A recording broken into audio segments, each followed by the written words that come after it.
बोलो श्री गिरिराज महाराज की जय। कृष्ण कन्हैया लाल की जय।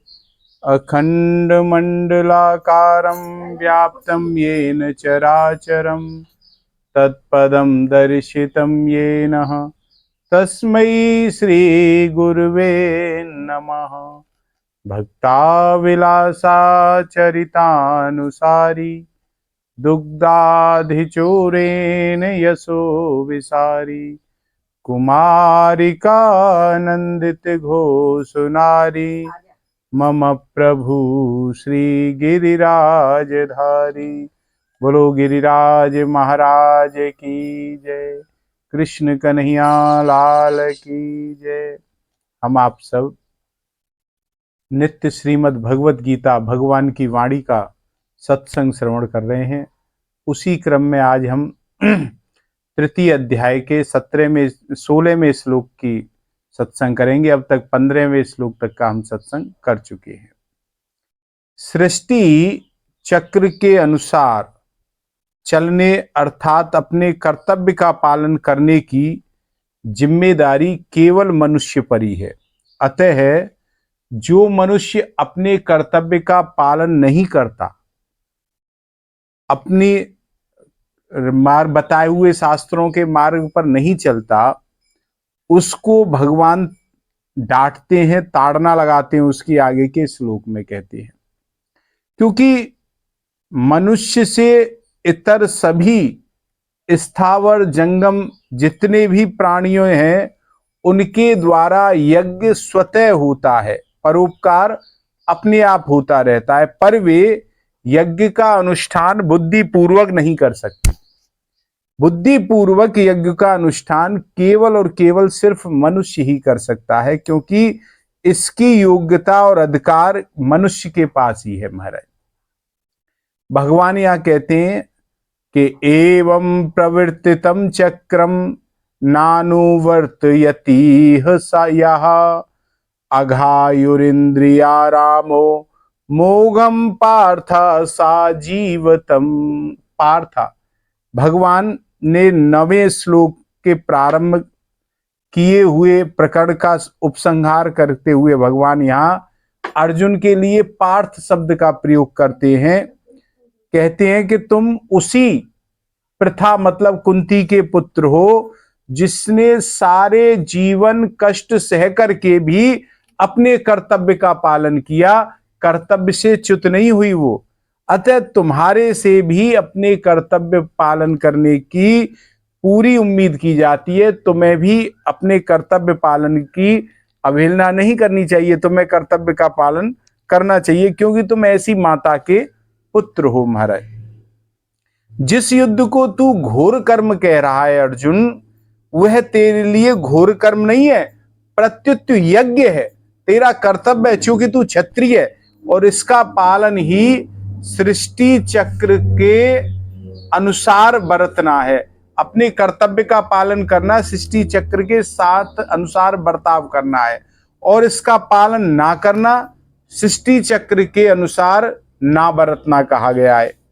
एवं प्रवर्तितम चक्रम नानुवर्तयति या, जैसे रथ के पहिए का छोटा सा भी अंश कोई टूट जाए तो रथ के समस्त अंगों का एवं उस पर पीछे बैठे हुए रथी और सारथी सबको धक्का लगता है, सब पे प्रभाव पड़ता है।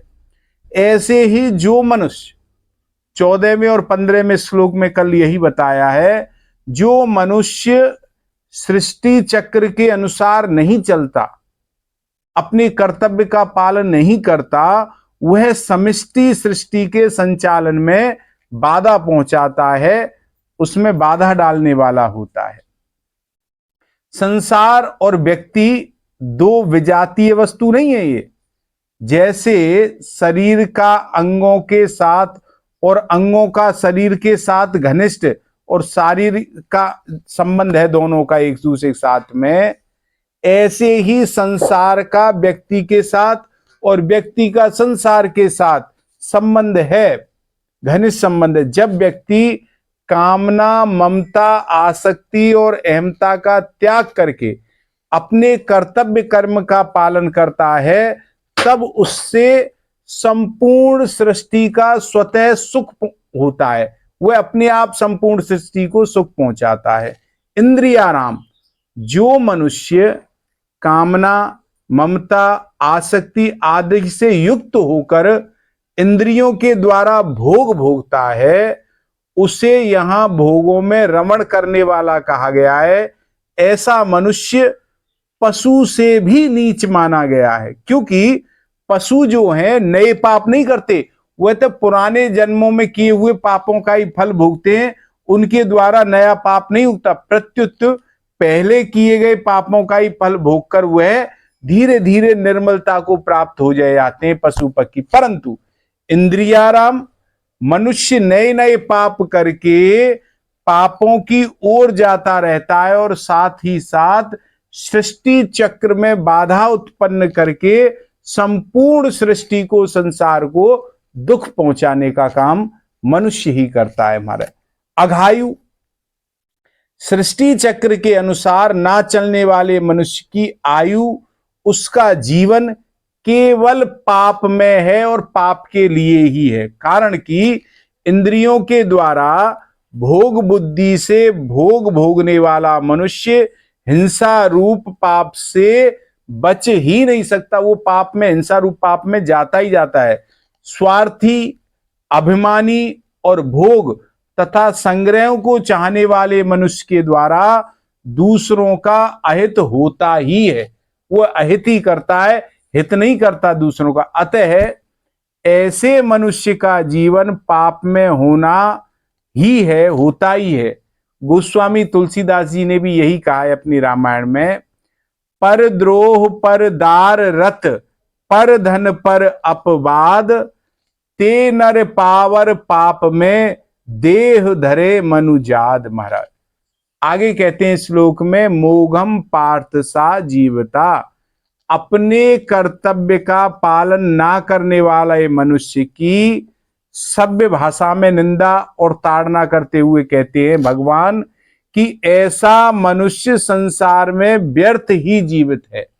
अर्थात वह मर जाए तो अच्छा है, उससे उसका भी हित और संसार का भी हित है। हमारा तात्पर्य यह है कि यदि वह अपने कर्तव्य का पालन करके सृष्टि को सुख नहीं पहुंचाता, तो कम से कम दुख तो नहीं पहुंचाए, मर जाए तो छुट्टी हो।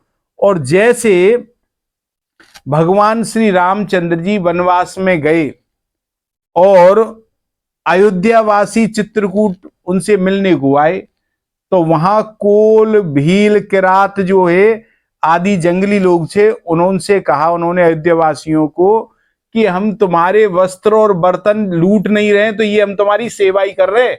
नहीं तो हम लूट ही लेते हैं, चुरा नहीं लेते हैं, तो हम तुम्हारी बहुत बड़ी सेवा करते हैं। यही हमारी अति बड़ी सेवकाई मानो तुम। ले है ना बासन बसन चुराई, हम तुम्हारे बासन और बसन नहीं चुरा रहे, ऐसी सेवा मानो। ऐसे ही अपने कर्तव्य का पालन ना करने वाले मनुष्य कम से कम सृष्टि चक्र में बाधा तो नहीं पहुंचाएं, सृष्टिधारियों को दुख तो नहीं दें।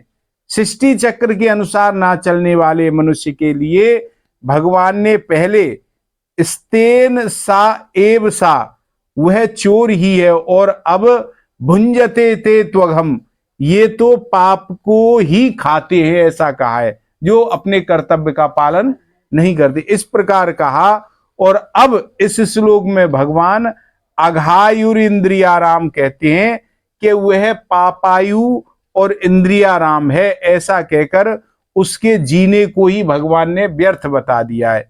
गोस्वामी तुलसीदास जी महाराज ने भी आगे कहा है, तेज कृषान रोष महिषेषा, अघ अवगुण धन धनी धनेसा, उभय केत समहित सब ही के, कुंभकर्ण सन सोवत नीके। याते तो सो जाओ वो ज्यादा बढ़िया है महाराज।